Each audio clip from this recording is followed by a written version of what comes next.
follow natin kay Ate Bless. Ako ang kanyang kapatid. Hindi po, sila po talaga yung dalawa. Kapatid ni Momo. Bunso ito. Sana all mahaba eyelashes. Ito ang bunso namin. Sana all mahaba eyelashes. Buti na lang nag-con sa inyo, no? Ganun nga, tapos nagpunta kami dito, nagsunod. Ibig sabihin, may amo to siya. Ang amo na. Nagtayo, para magtayo siya. Oh, magtayo.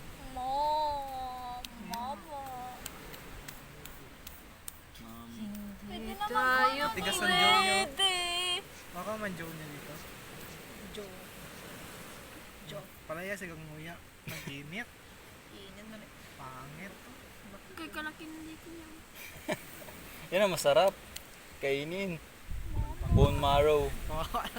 Malbakwa. Kawa lang no. Kung ikaw kakain, hindi mo ma-imagine ba? Pero pag ikaw kaalaga, masaktan ka masyado. Alam niyo yung presyo, si baboy niya. Ay, ilong niya labo. Ako mo lang. Parang leather. Yung Ano ginagawa lang dito na? Huwag ka naman ilong talaga. lahat. Kaya balat ka ba? Oo, no?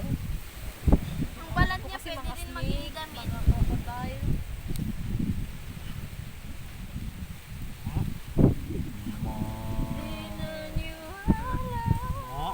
Hindi tayo Mo. pwede.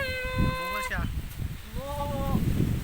Pinagtagpo, pero di tinadhana. Ayoko na! Kan. Ay.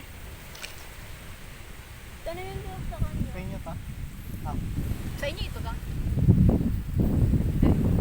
Tigas-tigas. Sabi ko na nga ba. Hello friend, kamusta naman ang ano mo? Kumusta Buhay pagkain ng mo. tamo? Okay na pagkain ng tamo? Ay, wow. Tama pagkutin ko dito niya. Bigayan siya. Ito pala.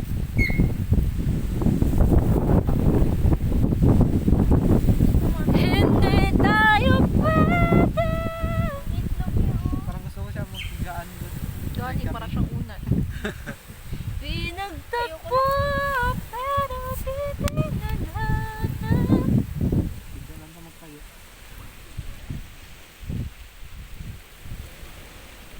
Papa ng 6 mo. Ano na lang ako? Nakabawa na tayo, love.